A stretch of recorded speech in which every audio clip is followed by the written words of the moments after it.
Whether you're on a tour of Washington, let me tell you, those tours are always the same. They bring you around to places like this.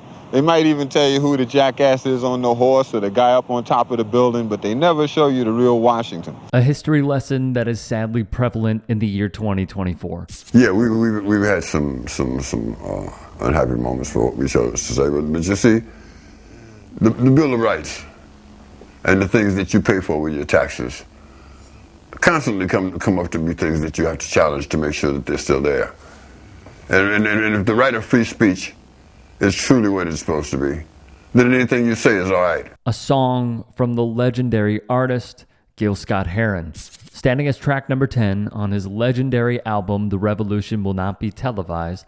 It is a song about poverty, race, politics, class, tax dollars, inequality, and much more. Why does this remain relevant today? Jeff Bezos, you are an astronaut now. How does it feel? It's amazing. Billionaire Richard Branson, 2 pilots, and 3 other crew members took off for space this morning. Because of the priorities of our country, as William Rivers Pitt wrote, most of us cannot afford to have politicians bend tax laws to afford sending oneself to space. It is cheating, he writes, and I concur. From ProPublica in 2021, they found that back in 2007, Amazon's Jeff Bezos did not pay a single penny in federal income taxes. He would do the same in 2011. Elon Musk, as of this writing, did not pay any federal income taxes in 2018. The revolution wasn't televised in the 60s. Is it going to be televised in the 90s? Well, you know, the catchphrase, what that was all about, the revolution will not be televised, that was about the fact that the first change that takes place is in your mind. You have to change your mind before you change the way you live and the way you move. Akin to Bezos, look no further than Musk. Not only is he immune from paying federal income taxes, he is apparently a big fan of socialism. His companies, per Business Insider, have received billions of dollars from government loans, contracts, tax credits, and subsidies. This is a man, when confronted with potentially a billionaire tax, would claim on his hate site, eventually they run out of other people's money and then they come for you. IRS Commissioner Danny Werle would lay it out bluntly. And when I look at what we call our tax gap, which is the amount of money owed versus what is paid, for millionaires and billionaires that either don't file or are underreporting their income, that's $150 billion of our tax gap. There is plenty. Per year? Yes. There is plenty of work to be done. Because let's be clear, billionaires do not become billionaires because of some genius idea that they have. Mariah Blackstone would say Tim Cook, Elon Musk, the Waltons, they've all hoarded money that should have been used to pay their employees a living wage. But Jeff Bezos' multi-pronged wealth extraction system is unparalleled. He underpays his workforce, deprives them of any amenity that could cost him money, and he doesn't pay a cent in taxes that could be used to help the employees he's abusing. It's triple robbery. But I think that the black Americans have been the only real diehard Americans here, because we're the only ones who've carried the process through the process. That everyone else has sort of like skipped stages. We're the ones who marched, we're the ones who carried the Bible, we're the ones who carried the flag, we're the ones who tried to go through the courts.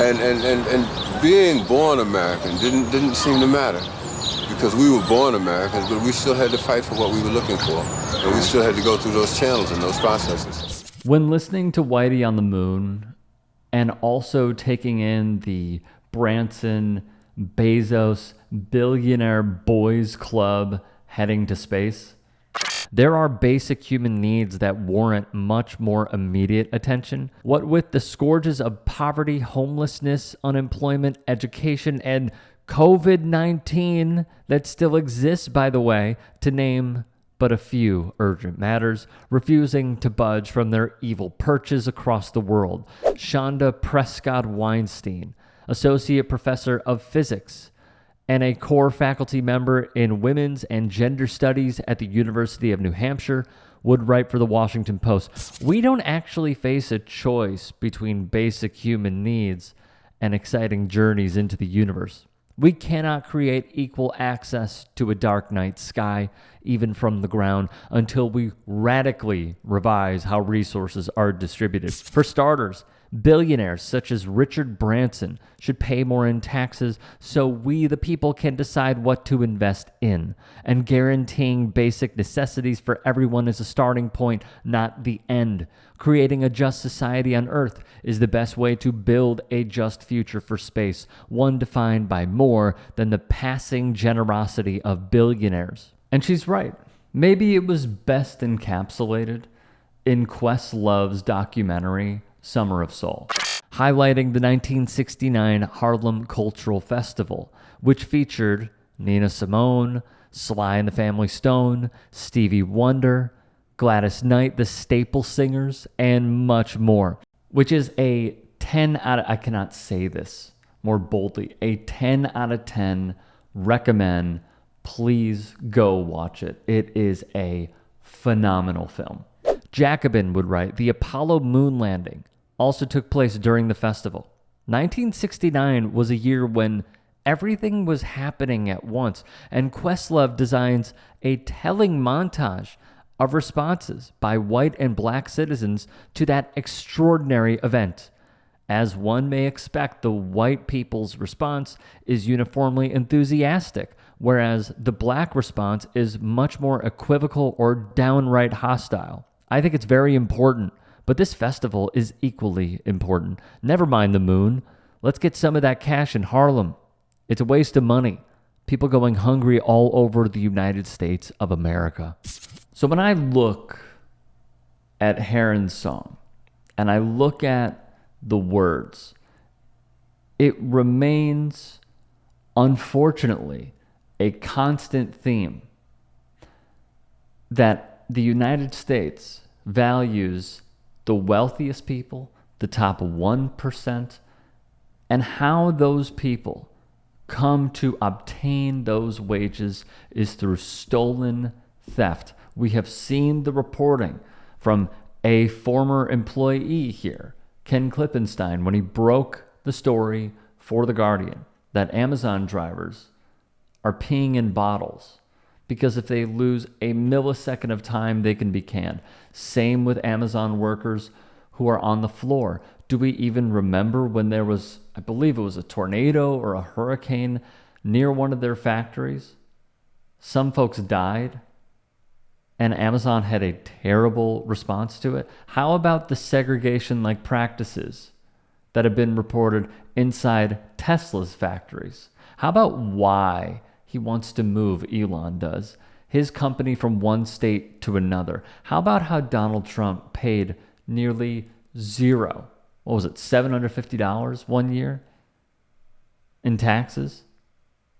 These people who take advantage of the workforce, who take advantage of people who are working 2 jobs, take advantage of people when Donald Trump says he wants mass deportations, yet it has been found that undocumented workers are prevalent at his properties.